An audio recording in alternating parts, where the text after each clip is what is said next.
안녕하세요. 오늘은 우리가 부동산 계약할 때 미리부터 해제될 가능성을 생각하라, 이런 이야기로 시작을 해보겠습니다. 우리가 매매라든지 임대차라든지 여러 가지 이제 부동산 계약들을 많이 하시는데, 이 변호사로서 실무에서 이렇게 지켜보면은 안타까울 때가 참 많습니다. 어떤 부분이냐면, 혹시 이게 계약이 진행되다가 생각대로 잘 안 될 때, 계약이 파기된다거나, 물론 본인의 잘못일 수도 있고요, 또 상대방의 잘못일 수도 있겠죠. 근데 우리가 법률적으로는 규책사유라는 표현을 쓰는데, 내 규책사유든 아니면 상대방의 규책사유든 어쨌든 누구의 규책사유, 물론 또 생각하기에 따라서는 어느 누구의 규책사유가 아닐 수도 있거든요. 그런데 어쨌든 계약이 생각했던 대로 잘 진행이 안 되는 그런 경우를 충분히 생각하고, 그 부분을 이제 계약 쓸 때, 계약할 때 반영을 해둘 필요가 있는데, 아주 기초적인 부분임에도 불구하고 그런 예상을 전혀 못해서 계약서에 그런 부분이 반영이 안 돼 있는 그런 경우를 너무 많이 보게 됩니다. 그럴 때는 좀 안타까운 마음이 드는데요. 어떻게 이렇게 계약이 생각대로 진행될 것으로만 이렇게 생각할 수 있을까?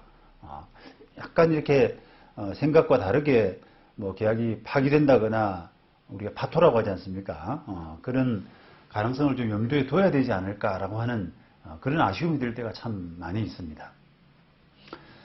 이게 이제 물론 거래 경험의 문제도 있고요. 거래 경험이 좀 없는 분들은 다른 가능성, 혹시나 이런 경우의 수를 여러 가지를 생각해가지고 혹시나 잘못되면 어떡하나라고 하는 그런 경우의 수, 가능성을, 경험 자체가 이제 별로 없기 때문에 그렇게 생각 못 하시는 경우도 있고, 또 약간의 어떤 국민성 문제, 문화, 이런 문제도 좀 있는 것 같습니다. 좀 잘 되겠지. 그리고 또 그런 것까지 이야기해가지고 계약에 넣어놓자라고 하면은 상대방이 또 어떻게 생각할까? 이 사람 또 지나치게 예민한 사람이 아닐까? 이렇게 또 생각하면서 지레 또 그런 부분을 우려하는 그런 경향들이 있단 말입니다. 근데 이제 그러다 보니까 이게 분쟁으로 이어지고, 또 예기치 않은 어떤 상황, 이런 부분으로 번지고 하는 경우를 피할 수 없게, 기존 지금 가지고 있는 아파트를 10억에 이제 다른 사람한테 팔았습니다. 계약서를 썼죠. 그 계약하고 나서 다른 아파트를 구입을 했는데, 다른 아파트를 샀는데 15억짜리 계약을 한 겁니다.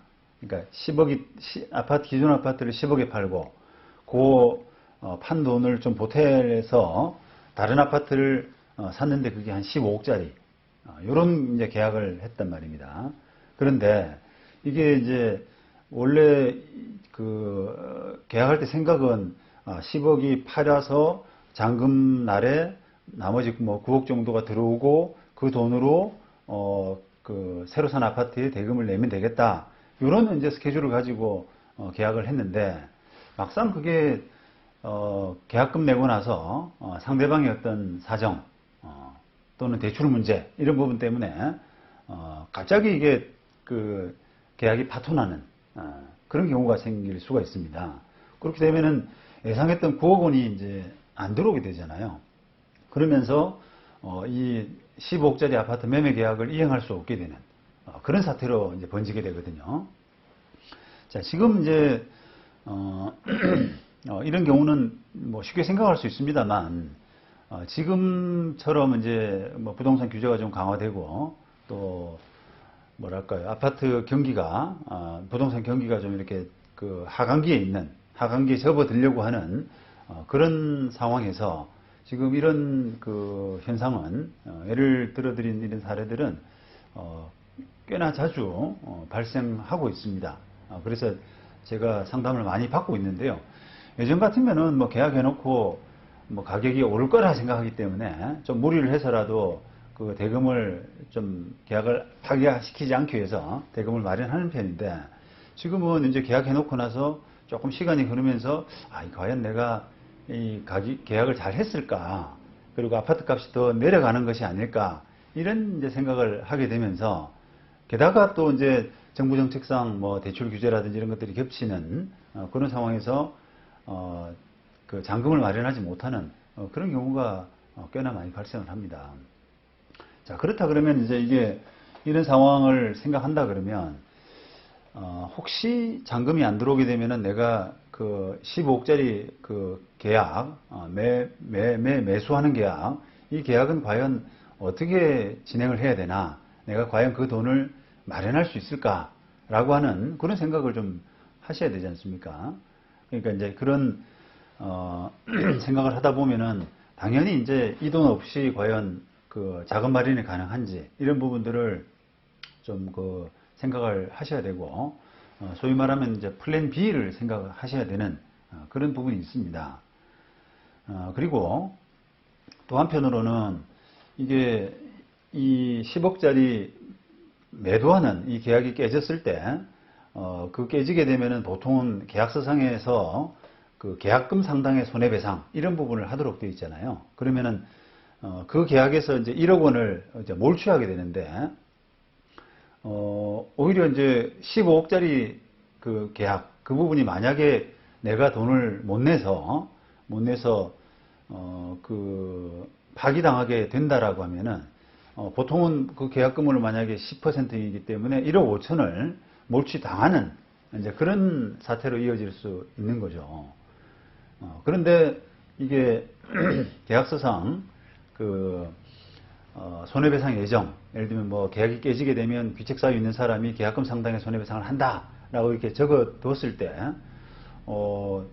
내가 지금 1억 원을 몰취하고 여기서 또 저쪽에서는 1억 5천을 몰취당했기 때문에 이게 그 오히려 그 5천만 원의 손해를 보게 되는 그런 결과로 이어질 수가 있지 않습니까? 그러다 보니까 이 1억 5천 손해본 부분을 지금 이 아파트 10억짜리 아파트 매수인에게 청구할 수 없느냐, 1억 5천을 청구할 수 없느냐, 이런 이제 고민을 할 수가 있는데, 그게 아까 말씀드린 것처럼 계약서상에 이제 그 손해배상 예정, 귀책사유 있는 사람한테 계약금 상당의 손해배상을 한다, 이런 부분들이 보통은 계약서에 못이 박혀 있단 말이죠. 뭐 이렇게 인쇄된 문구로, 정형화된 문구로 딱 담겨져 있습니다. 그러다 보니까 그걸 별 생각을 안 하고 그대로 이제 넣어놓게 될 때는, 그 계약서대로 하자 그러면은 1억 원을 몰취할 수 있는 손해배상 청구를 1억 원으로 이렇게 못을 박는 이런 약속을 하신 셈이 되거든요. 그거를 이제 법적으로는 손해배상의 예정, 또 위약금 이런 표현을 쓰는데요. 이런 약속을 했기 때문에 실제 손해는 1억 5천이 발생했다고 한들 그 1억 5천 손해를 전부 청구할 수 없는 그런 결과가 될 수가 있습니다. 이게 법리적으로 좀 설명을 해보자 그러면, 이 손해배상의 예정이라고 하는 것은 그 손해배상의 예정에서 손해라고 하는 것은 우리가 통상손해뿐 아니라 특별손해까지 다 포함되는 그런 개념으로 법원에서 해석을 하고 있거든요. 대법원 판례상 그렇게 이해되고 있습니다. 그래서 실제 손해가 1억 5천이 된다고 한들 그 손해를 청구할 수 없는, 이미 이제 1억 원을 손해로 예정하기로 했던 그 합의, 통상손해뿐 아니라 특별손해까지 포함된 그 합의를 이미 했기 때문에 이 실제 발생한 손해 1억 5천을 다 청구할 수 없는 그런 지경이 되는 거죠. 자, 그렇다 그러면 이런 만약에 이제 10억짜리를 팔고 15억을 계약하는 이런 경우에는 좀 이제 계약을 좀 다르게 할 필요가 있는 거 아니겠습니까? 뭐 예를 들어서 내가 지금 요 돈을 받아서 15억짜리 아파트를 사야 되기 때문에 그 돈을 못 받게 되면은 이 계약이 자칫 파토날 때 그 손해까지도 다 배상을 한다라고 하는 부분을 이제 넣어놓게 되면, 실제 이제 그런 일이 발생했을 때 1억 5천 손해를 다 받을 수가 있는 거죠.